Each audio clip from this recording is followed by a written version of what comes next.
Hey there, and welcome to the SBVC Centennial Podcast. My name is Thomas Robles, and I am a proud alumnus here at SBVC. This podcast is part of SBVC's Centennial Celebration. Each episode, we will highlight the people that make SBVC way more than just a college. We'll talk to alumni, faculty, staff, local leaders, and community partners about how this campus opened doors, built careers, and inspired generations. Welcome to the SBVC Centennial Podcast, where we celebrate 100 years of stories here at San Bernardino Valley College.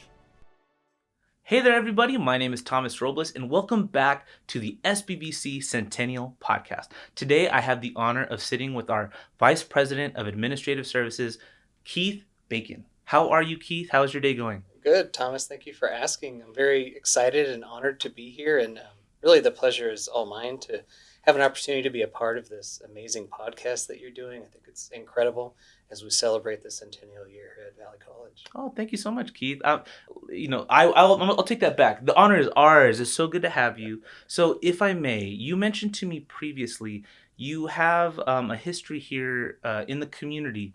Were you born in San Bernardino? I was born really not far away from the college here at San Bernardino Community Hospital. So I lived my entire childhood in San Bernardino. I went to school at Roosevelt Elementary School, and then I went to school at Dr. Martin Luther King Middle School, which happened to be right across the street from the hospital that I was born at. And then I went to San Bernardino High School, and I graduated from there in 1999. So really just been a part of this region my entire childhood, and I'm really excited to be a part of this college now, where we're at. So were you an alumni here on campus, or was San Bernardino Valley College just a part of your journey? I would say San Bernardino College was a part of my journey. I did take a couple of classes here, but I was a person that kind of bounced around trying to determine what I wanted to do when I finished school. No one in my family had ever gone to college before, and it was really one of my high school teachers that inspired me. You can be more. You don't have to continue what has happened in your family in the past. And he really inspired me to be a teacher. And so that's what I started going to school for. I did I did some classes here at Valley. I did some classes at Victor Valley. Did some classes at Cal State San Bernardino. And so really just bouncing around and trying to figure out what I wanted to do and how I was going to start my adult life. How does that make you feel, knowing that this college that was just part of your story, you are now a key member of the development of the campus in its next 100 years? It's really incredible to think about. Growing up, this area was a really blue-collar area. And then in the 90s, the Air Force Base closed, Norton Air Force Base closed, and so many jobs went away at that time. You have to think about the military jobs, the civilian jobs that were associated with the Air Force Base, but also all of the community that supported that. When you're in the military, maybe you go off base and you go have dinner somewhere. All of that went away. And so watching this community struggle with those losses of jobs, that's something that really hit hard for me.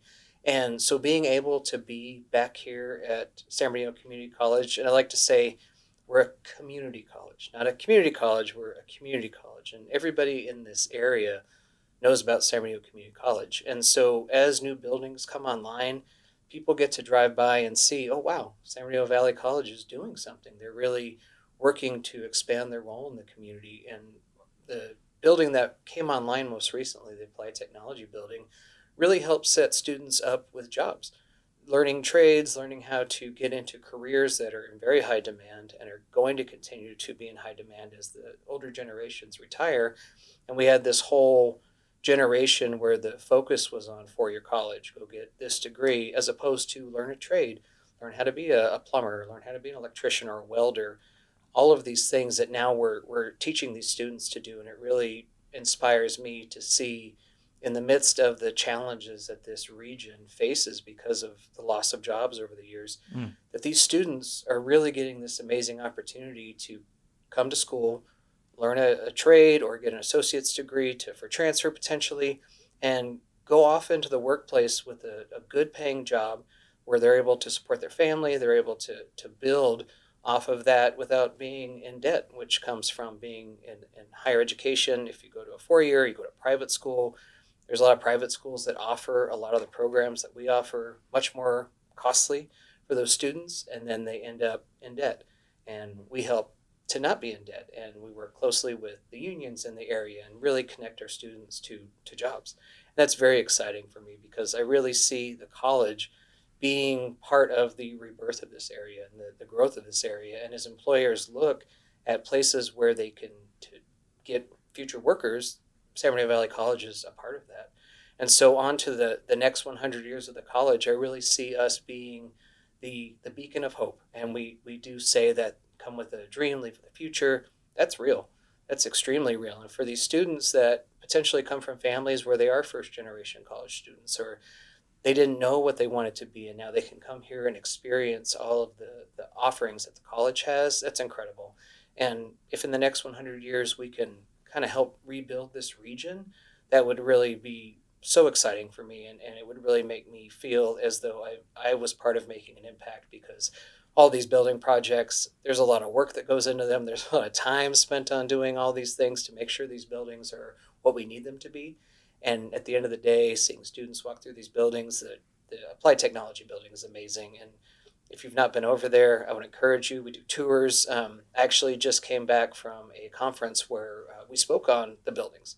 Sustainability in this area, that's another thing that maybe people don't think about. You're in the middle of the city, very urban, and then you have this college here that is so invested, and our board of trustees is so invested, and the chancellor is so invested. How do we make this sustainable? How do we build buildings that are not impacting the environment so much? So this new applied technology building that we built is a net zero. So it generates enough electricity to power all that goes on in there, which is really incredible when you think about all of the power and the what is needed to support these programs. It's really incredible, and I think that's another really inspiring thing, is for students to come and say, wow, like it's not just a place to come and go to school. This is a place that's doing exciting things. There's a student that I really admire. I grew up with him in Colton. His name is Eddie. Eddie was taking STEM courses here at Valley College, and I had just happened to have been over in the aeronautics space. He's now an aeronautics student in planes, working on all these new up-to-date machines. It's insane to see that just a guy from Colton could become a pilot or an engineer or what have you. The fact that you are at the front of these learning spaces that are changing lives, wow, how does that make you feel in your heart? Paint a picture for me. It's so very exciting. When you drive by this college, you would never know that we have an aeronautics program. We have planes and helicopters, and college actually purchased 2 planes that students get to learn to use. And we're in the process of building a new aeronautics building, because our program, the faculty that work in that program, Francisco, they go on tour and they go to competitions, and all of this from San Bernardino Valley College. And that's a place that people might not think would have aeronautics. Like San Bernardino Valley College has aeronautics, and absolutely, and it's incredible. And the aeronautics space was already incredible, but the new one, oh my gosh, it's going to be so much more. And we've got about 2 years until that building opens. But once that opens, incredible doesn't describe it. It's amazing. And to be able to come here, we also are working on, we also offer a air traffic controller program where the students can come and learn all of the basics behind that, and then they can apply to the air traffic control program. It's a federal government program, but they get their foot in the door, and those are really good paying jobs. And it's just, you would never think, coming from San Bernardino, coming from this area, that that's something that's obtainable, and that's something that you can do without, again, going into an incredible amount of debt. And aeronautics, it blows my mind, really, and I hate to jump around like that about it, but when I got here and I got to tour that space, and one of the faculty brought me into the flight simulator, and it's amazing. And I think that we're continue to do a better job of explaining all of the things that we do here at aeronautics, and we're expanding our nursing program, and the next step after that will be the expansion of our welding program. And welding is such high need, and we have incredible faculty over there that are so good with our students, and we're at capacity. We need to grow. We don't have enough space. We don't have enough time. And so being able to make those investments in these students is just so helpful for this region and resetting the thoughts about what San Bernardino is all about. Keith, I am so happy to hear that the vision that you have for our campus is so service based and you want to know what's best for the student and our community. That's wonderful. You mentioned earlier that you have had challenges or you grew up in this region, correct? What did that experience teach you about resilience and how do you apply that into your current role or your vision here at Valley College? It's cliche, but I think that it's important for people to really believe that education can change anything. Education is the opportunity, the ladder, the elevator, depending on what you would think about, to get out of challenges that you might have grown up with. And so that is really the focus for me, is to demonstrate that resilience. And anytime I get an opportunity to tell the story of where it came from and the challenges that I grew up with and the environment that I grew up with, and then being able to determine that, yes, I can go to college. Yes, I can work towards something. Yes, I can be a professional. That's incredible. Keith, would you say to the student that might not feel like they have that sense of belonging here yet, that even if they take one, two, three classes, would you consider that student an alumni? Absolutely. And I believe there's a lot of pride that goes into that.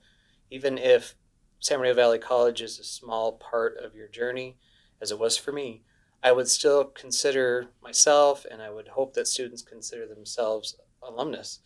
As you look at this college and all that's happened over the 100 years, and just having the opportunity to go back and look at all that's happened in those 100 years that we've been able to have the opportunity to see lately, to be a part of that story. Yes, I was a part of San Bernardino Valley College. Yes, I went to San Bernardino Valley College. And now with the internet and social media, you're really able to show, like, look at all these incredible things. Incredible. Look at all these things that are going on at the college I'm an alumnus of. Look at the growth and look at how this is impacting the region. Look at how much the administration and the faculty and the classified professionals, how much they care. And being able to say, oh, they had a group that I was a part of. Maybe I was a part of the Puente group, or maybe I was a part of Emoja. All of these different programs that we offer and support, groups that we have, affinity groups that we have, helping students to feel a sense of belonging. I think that no matter how much time you spend here at the college, I think that you should take a lot of pride in knowing that you were part of that. How does that make you feel knowing that there are people in our community that aren't even students that come to campus and still feel that pride of being a part of the Wolverine spirit? I always felt like this was a type of a safe space for community members to come, even if you didn't, if you weren't a student. I know we have a lot of classified professionals and faculty that are from the area as well. And so whenever the president says welcome home, that means a lot to someone that grew up in this region. And I believe for other folks that grew up in this region, it's like, yes, this is home. And you look at events that we've had this year, we had a Pancho Sanchez concert. The community showed out in force. And we've really pushed hard on our athletics programs this year and really grown our football program, for example. And you see the stands are more full than they've been in years.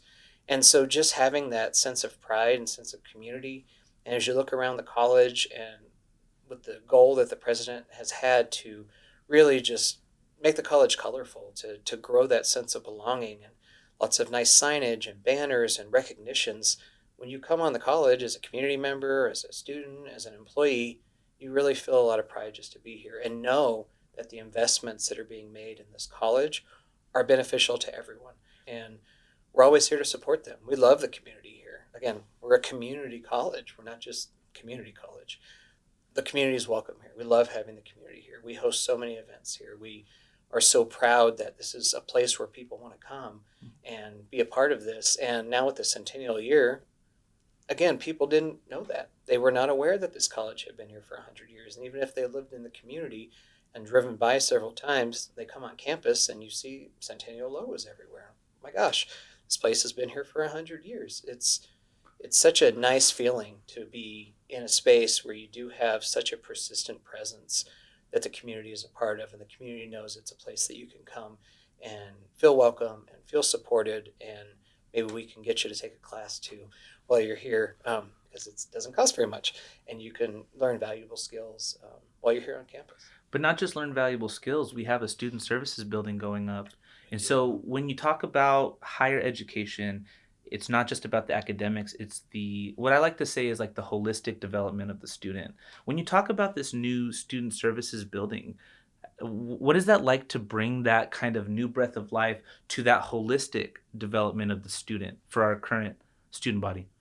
Our chancellor has this idea that she wants sticky spaces on campus. And what that means is places for students to go and, again, feel welcome and feel like they can stay on the college. Not that they come and take a class and then there's nowhere for them to go, so they leave. If we can keep them on campus, they're gonna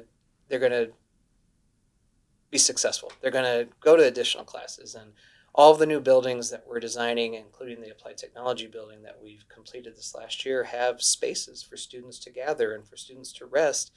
And walking through those spaces and seeing the students rest, seeing students sleeping, like just to have a break and have a place where they feel safe and the air is cool or warm depending on the season, that they feel comfortable enough to relax. And so as much as we can provide that welcoming space for the students, that's the goal. That's how we keep students to completion. That's how we help them to take more units. And so having that one space dedicated to, if you don't know where to go to this building. Beautiful building right along Mount Vernon. It's going to be, again, just a showcase of all the things that we offer. Come on in here. You can learn about them. It's readily available for you, and we'll help you get to where you want to go. We'll learn about your needs. Our counselors will help you set up an ed plan to what classes you need to take or what are you interested in, and really just providing that in one spot. Keith, I feel like we talked about a lot of really good things today, but I want to ask, as students step onto this campus in this centennial year and beyond, what do you hope that they feel when they get on campus? That they feel home, that they feel welcome, that they know that this is a place that they can take advantage of all of that we have to offer. We have incredible athletics. We have incredible programs, associate's degrees. We're offering a bachelor's degree in water technology. All of these things that can help a student come to this place and realize that they can come with a dream and leave with a future. That's real. That you can show up on a campus not knowing what you want to do, maybe trying a few different things out, but just knowing that this is home. This is my launch pad. This is where I start my journey into adulthood, into my career. All of those things, I really want students to come onto the college and feel is for them. And from my end, one of the ways that we do that is we provide a beautiful campus. We have an incredible grounds crew. We have an incredible custodial crew. Our maintenance crew they're all small but mighty, but they feel a sense of pride as well. Many of them are from the area as well. I went to high school with our carpenter. There's so much pride and there's so much value that they bring to this college with their experience and their knowledge of trying to just create a space that looks nice and welcoming. And I've always found that if you go to a place and it looks nice, you're going to want to stay there. That's inspirational for you to want to stay there, especially an educational institution. Everyone knows budgets are tight and everyone knows that staffing is always a challenge. But if you come to a place and you're like, wow, they really took the time to make this look nice, or when they go into a classroom and everything works, they really took the time to make sure that we have a good experience. And I really have to applaud my team, my administrative services team, right down to the campus business office. A lot of students come into that office. They don't know where they're supposed to go. They need a parking permit, and we're there. Like they're there to support the students. And sometimes a student needs a one-day pass, or they don't know. So yeah, we're gonna support them. We're gonna give them a one-day parking pass. We're gonna tell them where to go. We're gonna tell them what to do. And so from the time they arrive on the college until they finish their studies, that they feel welcome. So when you come to the college and the first person you meet, if they're supportive and helpful, that's going to give you a good feeling about the college. But if you show up and they're not, that's going to make you not so trustworthy. And I'm very confident, and I have seen just how helpful and just how beneficial and those first impressions that all of the departments that interact with the students are giving those students, that is really drives the student to stay. And then the academics is what continues that process. Keith, going into our last question, we've talked about so much today about our community, our students, and our vision moving forward. We ask this to all of our guests. To you, SBVC means what? And it could be a sentence, a statement, one word, up to you. To you, SBVC is blank. From everyone that is on this campus, opportunity is there. And it doesn't matter if you didn't finish high school. It doesn't matter if your goal is to be a neurosurgeon. It doesn't matter if your goal is to be a president of a college one day. There's opportunity here. You can learn and you can grow, and you are supported. We have an incredibly supportive team, whether that's on the human resources side, on the student services side, the faculty, our classified professionals. There's support here. And so that creates opportunity for everyone to grow and to improve and to really achieve the goals that they have for themselves. And that's a great place to end, Keith. That was a fantastic conversation. Thank you so much for your time today. It really means the world to us. Thank you so much, Thomas. I really appreciate the opportunity to be a small part of the Centennial. It's just been such a wonderful feeling, and I'm very much looking forward to the years ahead. Me too. All right, everybody, we'll end it there. Once again, my name is Thomas Robles, and this is the San Bernardino Valley College Centennial Podcast. Valley up. See you next time.